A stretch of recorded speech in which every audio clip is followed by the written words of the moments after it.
Start the recording in progress. Yeah, you're on. Okay, so what I was going to talk about this morning is traveling light. Now, like I said, we just came off of that Good morning, Neil. I didn't see you there. We just came off of that 3-week trip or 18-day trip to Iceland, Greenland, Canada, and then wound up in New York City for a few days. So we had to take a lot of clothes because we had 30-degree weather and 100-degree weather in springtime in Canada. So, what they tell you about packing, and I'm not going to give you a lesson on packing clothes, but I do want to say what they say is pack a week before, and then the day before you go, unpack and take half of it out. Take half of what you intend to do and twice the amount of the money. And so that works really good. Although I spent very little while I was gone, that's good. That's a good thing. So what I want to talk about is that, what we carry on our back, that emotional baggage. Baggage is baggage, and it's much easier to carry a heavy suitcase than to deal with the baggage on our back. And so I wanted to kind of talk about what some things that we can do. And in making out this list, I didn't do it 100% of the time. I am human. I got tired. I got irritable, and bless Misty's heart, she put up with me. And I wasn't real bad, but I showed my age and probably showed something else. But anyway, so I want to just talk a little bit about how to to not carry that baggage around. Of course, we know the main way not to carry the excess baggage around is to do the steps, figure out what the problem is, and then God's the solution. Then step 3, we make a decision if we want to stay in the problem or the solution, and then do a good inventory. Now, I'm all about step 10. Step 10 is my favorite step because you can take any problem that you have, any problem. You don't have to wait at night and review your day. You can, but it is portable. You can do it, take its 10th step anytime of the day or night, because what the 10th step is doing the first 9 steps over. And after you begin to live the steps, they become automatic like that. It becomes like a way of life. And so, what I'm going to give you, I could just give you the 12 steps, and that would suffice. But I'm going to give you some other things about Barbara Murray. Seems like I know Barbara Murray. She just popped up there. I was hoping to see some of my sailing buddies. There's Loretta.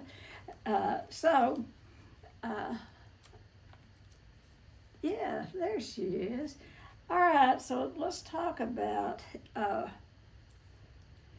one of the things is accept situations exactly as they are at the time, instead of expecting and hoping that they'll be different. I'll give you an example, and we put everything we did probably put on Facebook. But I've had some problems with my knees and all, and it's just easier for me to get through the airport in a wheelchair. I don't like it, but it's easier, much easier, particularly if we have to go far, and we did on these international flights. So, Misty, or the attendant would wheel me around in the airport. And then the first day that we got there, we got off of the plane. They put us on a bus, and they said they'd take us to our hotel. So they dropped us off I mean, just all of a sudden the bus stopped, looked at us and said, "Well, get off, this is your stop." Well, there wasn't a hotel there, and there was a hill. And he said, well, he didn't tell us where the hotel was. He just said, "Get off." So we got all of our luggage, which was a lot, and we climbed up that hill, and I thought, oh my gosh, here I've been wheeled around in a wheelchair, and here I am, walking on an incline, pulling and carrying this heavy luggage. So you have to expect the unexpected. And I will tell you, I've always traveled with one bag, but this time I traveled with two. Never again. So anyway, expect the unexpected and turn it in instead of just, I could have just laid down and had a fit and screamed and hollered and all that and called, the man that's head of the cruise and all that. But what we did is we laughed all the way up that hill. We laughed and giggled. And so it's about making the most of what you have, making the most. So it was actually, we turned it into a fun thing. Now, I will tell you, we were tired when we got to that hotel, but nevertheless, it's, if we can, it's all about attitude. It's all about how we see things. So number 2 is, if you're going to have any expectations, have them only on yourself. Don't expect other people to read your mind or to do for you what you need to be doing for yourself. And let me see what I wrote down here. Oh, and y'all know this out of the big book. We need to keep our acceptance level higher than our expectations, our acceptance.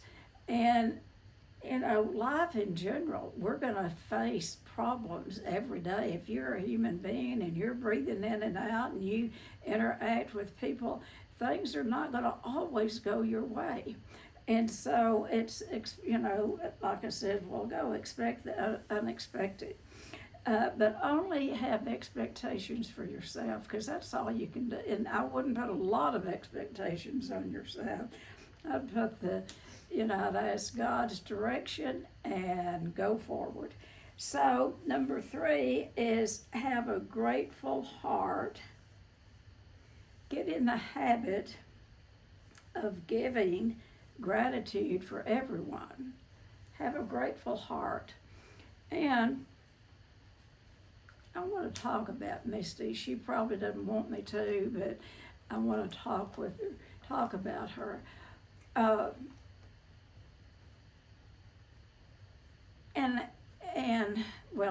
want to blow my own horn too, because I'm always complimenting service people and all. But I want to talk about Misty. She talked to people. She ministered to people. It was amazing. She would strike up a conversation, and before long, they were talking about God, and before long they were exchanging addresses. These are people that could hardly speak English. They're service people in the airport, service people in the restaurants, service people overseas. And, Misty has a listening for people, and that is a gift. If we can have a listening for each other, because everyone has a story that they want to tell. Do y'all know that? Everyone has a story, and they're just waiting for someone to come by that will listen to their story.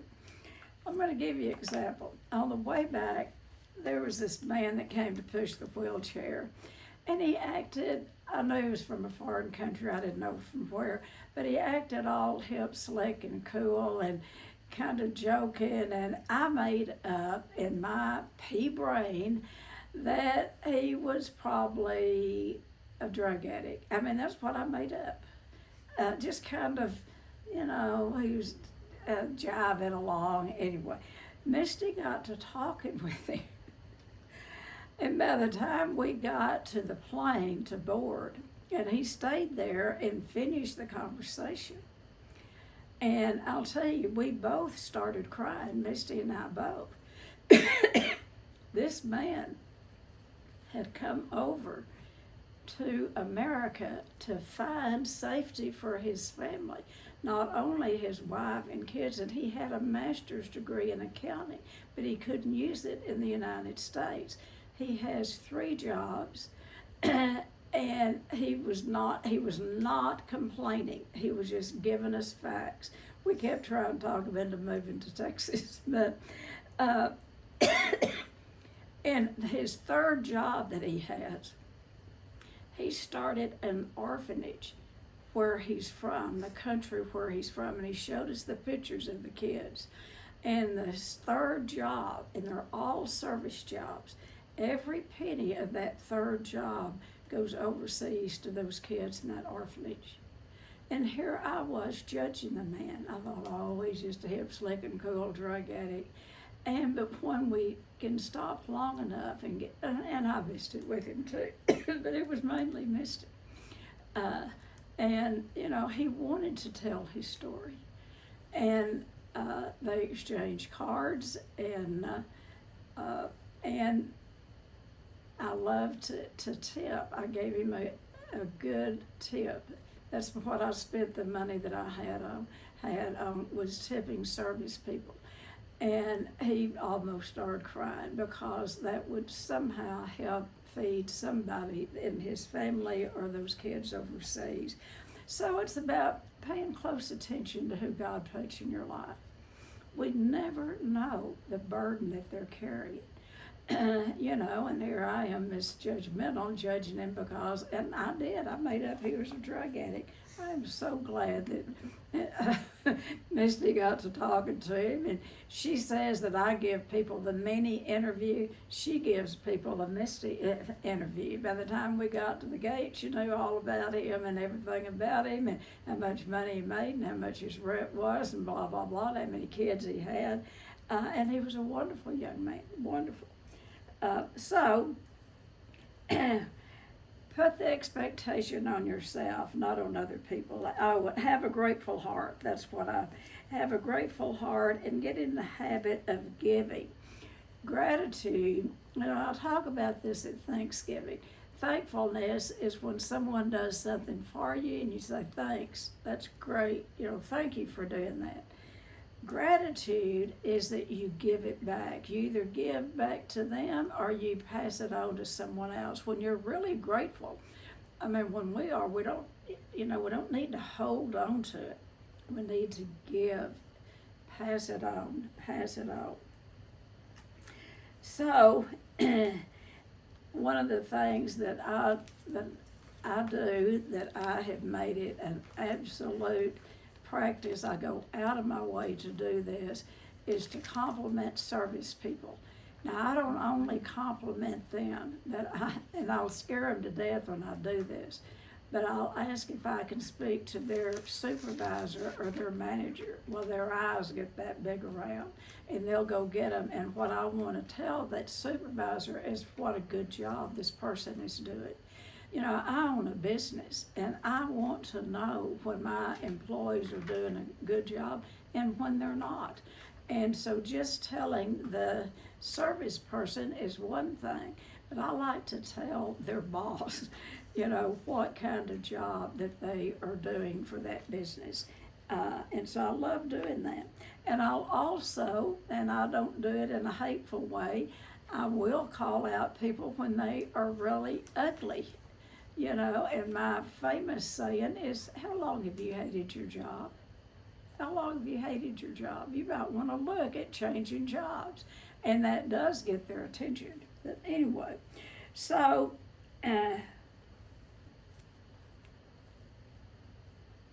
okay, so understand that not everything in life, everything that someone says, or every situation we don't have to respond to it. That is a God deal. When you have somebody cross your path, you're going to have a knowing whether you need to say something to that person or to respond. And, you know, my past, and I can still get into this. You know, one of the first things I learned in Al-Anon is to learn to respond out of love instead of react out of anger. Well, I grew up in a family that everyone was reacting machines. We reacted, someone did something, we reacted, and so that's learned behavior, and that's what I grew up doing, is reacting. Someone did me wrong, and I would react. And so through Al-Anon, I've learned, you know, to switch that, to learn to love the person, place, or thing that makes you angry. Bless you, Misty. And so one of the things that's hard sometimes is when you're traveling, you're pulling those suitcases, you get tired. But but everyone's tired. Everyone is tired. And so it is, you know, like I said, we don't have to respond to everyone. You can speak to people, but you don't have to stop and give them a sermon. But be mindful of who God puts in your life, because if they're put there in a certain way, you're going to have a knowing that you need to say something to them, and you never know what people are going through. But not every situation, you don't need to respond to everything. So many things are none of our business. So many things are none of our business. And so we have to ask ourselves is, how important is this situation? Do I really want to get into it? And what part of this is any of my business? And if it's not, if it's some kind of conflict going on and all, you know, ask yourself, do I really want to get into that? And if you don't, let it go. Pass it, but let it pass by. What I say is give it a good letting alone. I used to never let anything alone. I was just on somebody all the, you know, if someone did something, I had to have the last word. I had to. And so I've learned through the program is to give things a good letting alone. Just let it be. Let it be. And, you know, life could be a lot more simple like that. And then, listen to your heart. Always listen to your heart. Because if something doesn't feel good, if it doesn't feel right to you, don't do it. Don't get into it. Give it a good letting alone, you know, but listen to your heart. Sometimes, you know, it's an 18-inch journey from our head to our heart, and we can get into that thinking and get into, you know, we can get into messes that we can't get out of sometimes. And, you know, one of the things when I was early in the business and early in being a therapist, and I was so excited and I wanted to save the world. And I mean, Al-Anon did that. I mean, when I got into Al-Anon and got in a little bit of recovery, my territory was a 100-mile radius. I mean, I thought I had to heal everybody. And I don't have to do that today. I don't have, you know, I pretty much stay on my own hula hoop and mind my own business.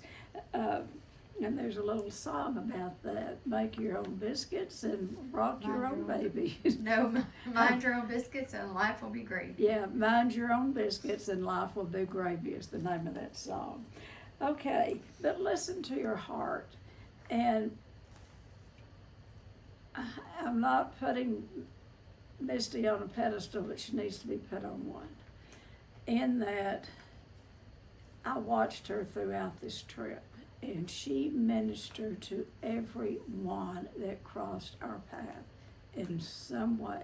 She ministered, and it was from her heart, not her head. What comes from the heart reaches the heart. What comes from the head goes right over the head. So think about that. But if it doesn't feel right, don't do it. Give it a good letting alone. You know, and there's times that, you know, when you're on a trip like that, you have to be careful and, you know, keep yourself safe, but I won't get into all that. But anyway, so another thing, if it is not, whatever you're doing, if it's not mentally and emotionally serving you, if it's not mentally and emotionally making you happy, it's not good for you. It's not good for you. If what you're doing is making you miserable, why would you keep doing it? Why in the world would you keep doing it? And so indulging in things that are not good for you can drain your energy. And I'll give you an example of that. I really thought it was my place to save my family. My mom, dad, sister, anyone, but particularly them. And I gave them everything that I knew to give them. And guess what? They didn't want any of it. None of it. I'm the only one in the family that found any recovery. And so, you know, what Jesus would do, he would, you know, talk to a person, work with a person, visit with a person. And after a while, he would get it that he was not making any inroad. And what he would do is he would bless them. He would shake the dust off of his sandals, and he would turn around and he would walk away. And so sometimes that's hard to walk away, particularly in recovery, or particularly when I was early in recovery. I just thought it was my duty to save the world. And even in my business, you know, I thought it was my duty to save the world. And when we first went into the business, if people didn't have the money, I didn't care. I mean, I was there because I wanted to help people. Well, you can't stay in business like that, you know, because it's we kept getting more and more people with less and less money. So you have to have some discernment about, you know, what you're going to put your good works into, and if it's not good for you, if it's draining your energy, let it go. So this is kind of, I've already said this, but I'm going to say it again. Get in the habit of engaging in random acts of kindness. Y'all have read the books. I'm sure, you know, they were popular many years ago when they wrote, you know, several different ones. I can't tell you the author. But random acts of kindness, that helps us to get out of ourselves. If you want to get mentally healthy, do something for somebody else, not in a codependent way. Do something for someone else without getting found out. You know, because I was such a human doer, and, you know, I did for other people. And I did it with expectations. I did it with a string attached. If I do all of this for people, then they will like me and they will give it back. Well, they wouldn't, and then I'd be mad at them, you know. And so my sponsor would say, I don't want you doing anything for anyone else. I want you to practice saying no, no, no, no. Except I want you to pick out somebody once a week someone once a week that you can do something for, and they never know it. You know how hard that is when you're a self-centered addict and you want the credit? I mean, that is hard. You know, and then when they find it out and they're trying to figure out who, I mean, it's just all you can do is say, well, I did it. Because we're, you know, that self-centeredness is, you know, we want the credit. But that's one of the best assignments I think sponsors can give their sponsorees, is do something for someone else without getting found out.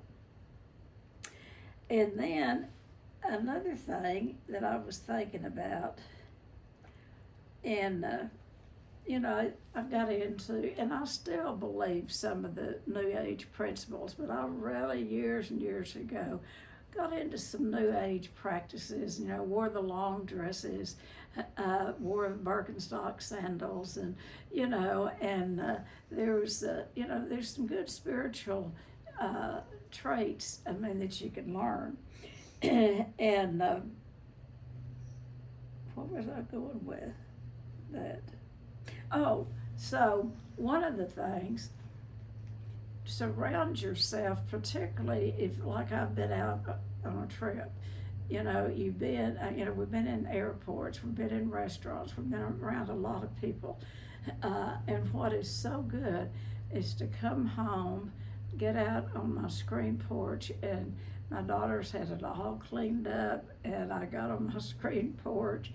And what is so healthy is to be around plants, growing plants, not dying plants, but growing plants, green plants. Of course, I'm surrounded by them because I love plants. And then some kind of running water or water elements. And when I lay in that porch swing, I can hear this water dripping in my swimming pool filter, and it sounds like a fountain. We went through a period of time years ago that I guess late 80s, early 90s, everyone was getting a fountain for their house. I don't know if y'all went through that phase, but when I was in my hippie stage, we had fountains, and it was very restful. It's very nice, but you have to clean them, and they're a lot of hard work. So I just listen to the water in my swimming pool. It makes it much easier. But get around something growing, something alive. One of the most favorite things, the highlight of the trip for me, above all, met some wonderful people, and we had fun on all the stops that we made, but the highlight was we went up to upper state New York and visited Stepping Stones, Bill W. and Lois's home. And I've just got cold chills thinking about it. And we spent the entire day up there. And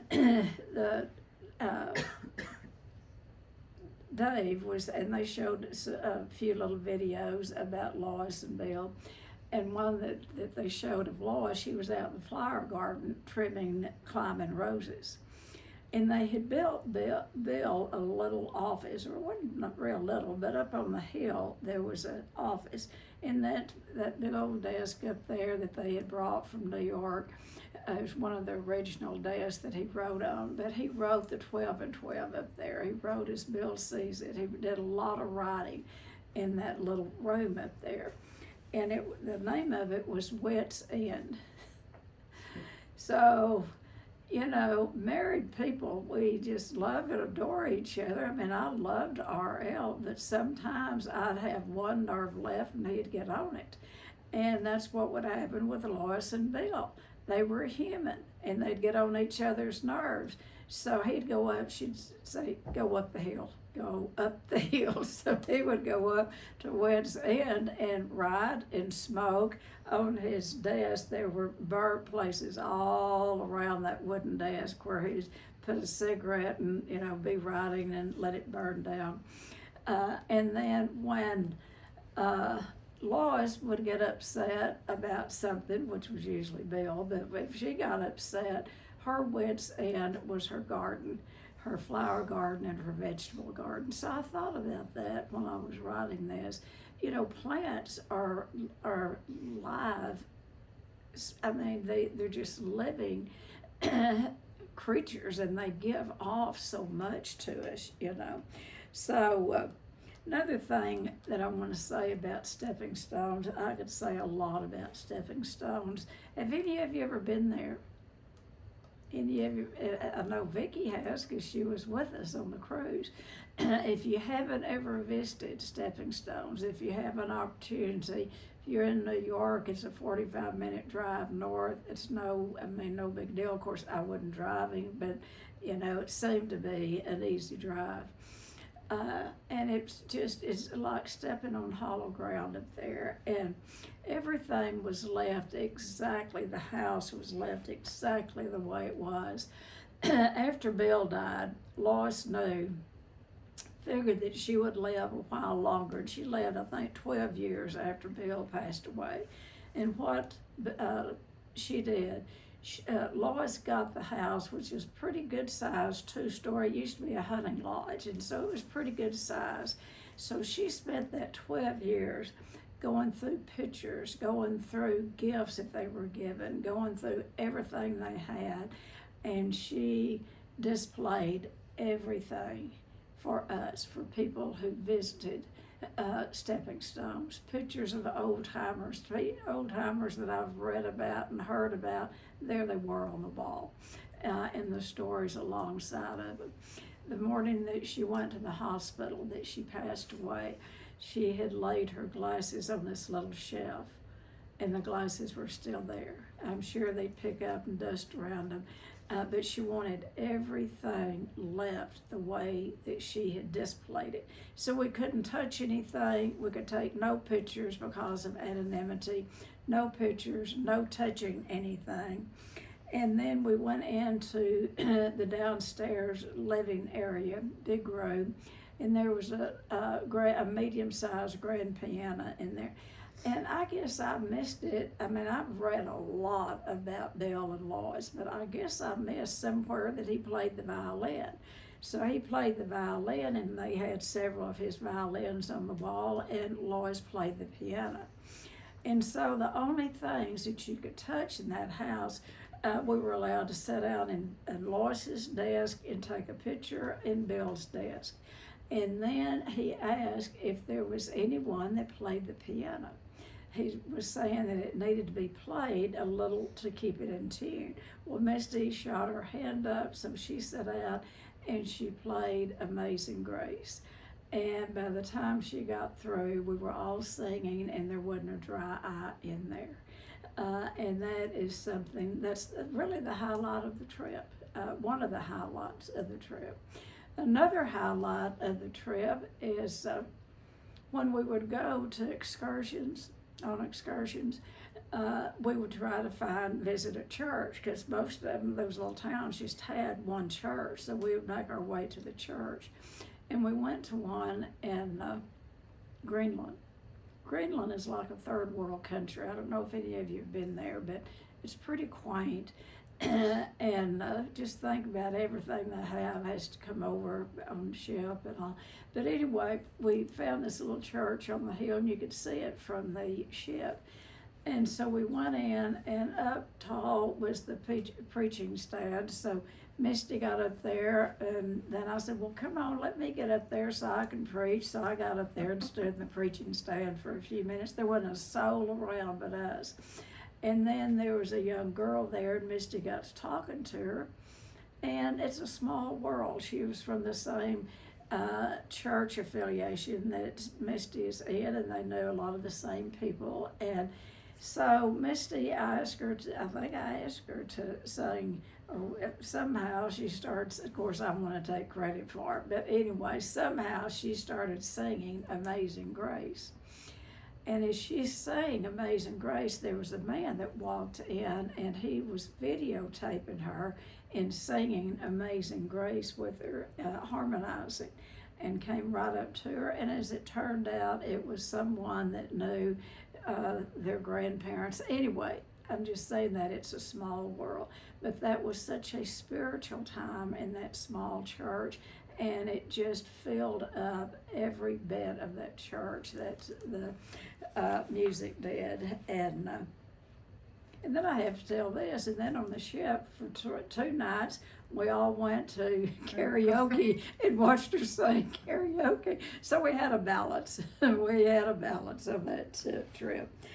All righty. So as human beings, we're designed to grow. We are designed to grow and become better. God wants us to do that. We're not built to just stay the way. We're either going to go backward or we're going to go forward, but we're really designed to go forward, to grow. And we never just stay still. So I encourage everyone to, do things now. Don't put them off to, and sometimes for financial reasons or whatever, we have to put things off. But if you want to travel, if it's not anything but a day trip with your family, I love day trips with my kids. And, you know, if you want to do something, do it. Don't wait. Don't wait. If you have the idea to do it, if you want to go on a cruise, save up the money and go. Or you can sign up for a cruise and they'll let you pay it out before the cruise comes. Or whatever you want to do, a train trip, whatever. Or, you know, just a cross-country trip with your family. Do those things. Make plans to do those things. Save the money to do those things. Because time is short, and it's that we're either going to grow forward or we're going to go backwards. And I cannot say anything without ending with invite God into everything that you do. Everything. And you can't fail. There's no failure to it. However it goes, that's the way it's meant to be. You know, and we're not going to get everything our way. If you think you're going to get your way, you're setting yourself up for a heartbreak. We're not designed to get our way. Our way as addicts almost killed us. You know, God will allow us to get our way. And that if we can every morning or every day, particularly of a morning, I was told by a sponsor to, and y'all have heard this before, but this has been 55 years ago. She said, and I was one angry heifer. I was living with a practicing alcoholic. My mother was a practicing alcoholic. I had a house full of kids. I weighed almost 300 pounds. Woe is me. And I would chase that, bless his heart, that alcoholic up and down every street and every alley and out of every beer joint. I was busy. But somehow I made my way to Al-Anon by the grace of God. And so what she told me, she said, before you go to bed at night, do you wear house shoes? And I said, well, some kind of slippers, yeah. And she said, well, before you go to bed at night, put those house shoes up under the bed. And then you get up of a morning and you get out on your knees to get those house shoes. And while you're down there, you invite God into your day. You invite, if you'll make conscious contact with God before you make conscious contact with people, particularly your husband, you're less likely to mess up the day. And that was the beginning of changed behavior. If you want to recover, we've got to change our actions. We've got to change our behavior. Now, personally, I don't think by ourselves we can really change our brain chemistry. I believe that we do the footwork and God blesses the effort. I think it's a partnership.